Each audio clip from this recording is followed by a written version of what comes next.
안녕하세요. 노을사랑입니다. 오늘은 한 어르신이 보내주신 긴 편지를 함께 나눠보려 합니다. 이 글을 읽고 나면 분명 누군가의 아버지가 떠오를지도 모릅니다. 그리고 어쩌면 내일의 나 자신일지도요.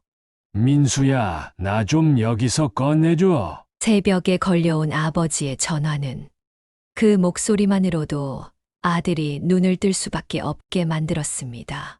몇 주 전까지만 해도 요양원 괜찮다고 하시던 분이었는데 말이죠. 여기선 사는 게 아니야. 그냥 숨만 쉬고 있어. 아버지 김재호 씨는 아내를 암으로 떠나보내고 홀로 살아오셨습니다. 자식들은 멀리 살고 있었고 그분은 늘 괜찮다. 아직은 혼자 할 수 있다고 말씀하셨지만 몸은 조용히 무너지고 있었습니다. 화장실에서 미끄러져 고관절 골절로 병원에 실려가셨을 때 아버지는 처음으로 혼자 사는 게 무섭다는 말을 꺼내셨습니다. 하지만 요양원이라는 공간은 막상 들어가 보니 상상과는 달랐습니다. 하루 일과가 시간표대로 굴러가는 삶. 밥도 빨리 먹어야 했고 약은 이유도 모른 채 삼켜야 했습니다. 밤마다 천장을 보며 아버지는 생각하셨습니다. 이렇게 사는 게 맞는 걸까? 요양원 안에서의 일상은 너무도 반복적이었습니다. 아침 6시 기상벨이 울리면 모두가 일어나 세면장으로 향합니다. 양치질도 줄을 서서 세수도 눈치껏 빨리 끝내야 했습니다. 간호사는 항상 급하게 말했죠.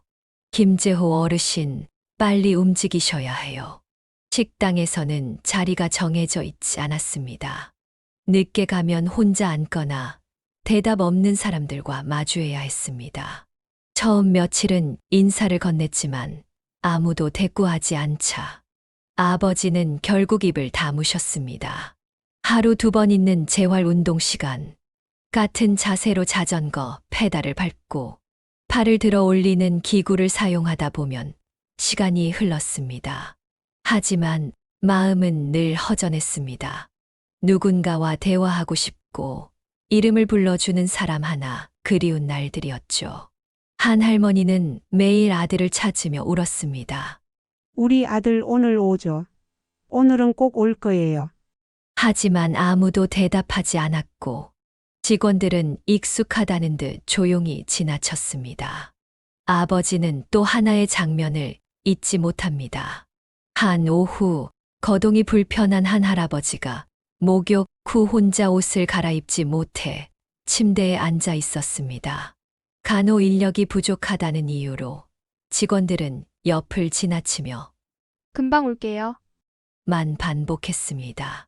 결국 다른 어르신이 자신의 셔츠를 벗어 건네며 말했습니다. 이거라도 걸치세요. 추우실까 봐요. 그 장면을 본 아버지는 속으로 생각하셨답니다. 우리가 서로를 돌보지 않으면 아무도 우리를 돌보지 않는구나. 같은 방 어르신이 건넨 말이 지금도 잊히지 않는다고 합니다. 시간 지나면 나가는 것도 포기하게 돼요. 세상엔 우릴 기다리는 자리가 없어지니까요. 그날 밤 아버지는 결심하셨습니다. 나는 절대 여기서 끝나지 않을 거야. 다시 내 삶을 살아야 해. 그 후로 매일 지팡이를 짚고 걷기 연습을 하셨고 식사도 화장실도 가능한 한 스스로 하려 노력하셨습니다. 물리치료사도 놀라워할 만큼 회복 속도가 빨랐고 드디어 의사 선생님은 말했습니다. 김재호 어르신, 이제 집에서 방문 요양 서비스를 받으며 지내셔도 괜찮겠습니다.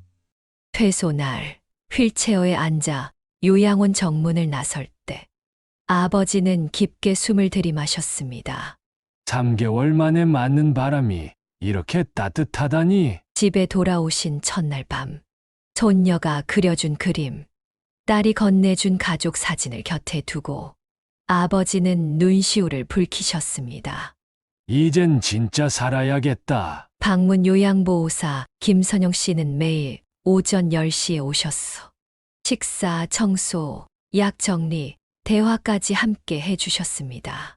그녀는 항상 정중하게 불렀습니다. 김재호 어르신, 오늘은 어떤 음식 드시고 싶으세요? 요양원에서 들은 적 없는 그 질문은 아버지를 다시 사람으로 느끼게 해주었습니다.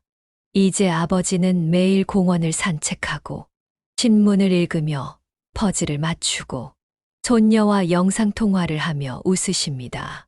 기억력도 조금씩 돌아오기 시작했고 손자에게는 할아버지, 예전보다 젊어지신 것 같아요. 라는 말을 듣기도 했습니다.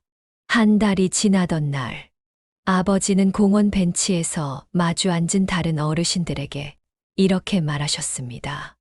요양원, 다 좋은 건 아니에요. 시설보다 사람입니다. 직원들이 눈 마주치고 웃는 곳인지, 어르신들이 말하고 있는지 꼭 보세요. 그리고 조용히 덧붙이셨습니다. 그리고 지금부터라도 건강을 챙기세요. 지금 이 순간이 가장 젊은 순간이니까요. 아버지는 요양원에서 지낸 3개월을 회상하며 이렇게 적으셨습니다. 요양원은 나를 무너뜨린 곳이자 나를 다시 일으킨 곳이었습니다.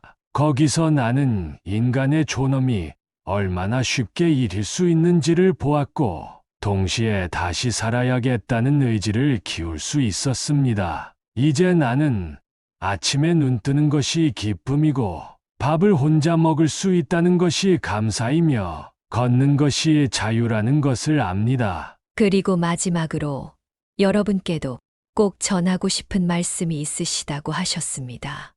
여러분, 건강 꼭 챙기세요. 건강을 잃으면 자유도 잃고 존엄도 잃습니다. 저처럼 뒤늦게 후회하지 마시고 지금부터라도 하루 한 걸음씩이라도 움직이세요.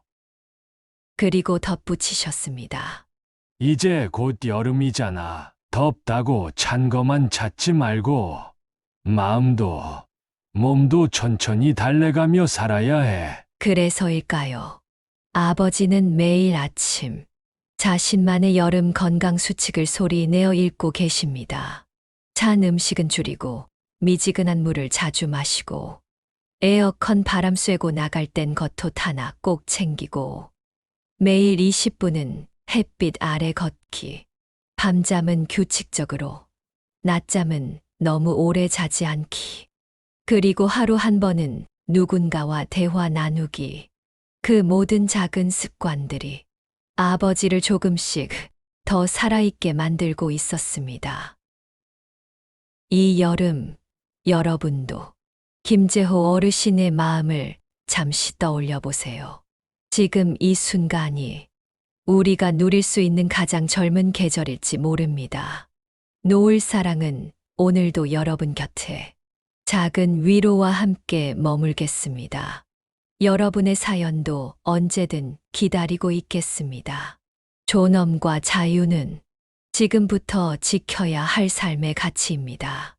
노을 사랑은 그런 삶의 끝자락에서도 포기하지 않기를 바랍니다.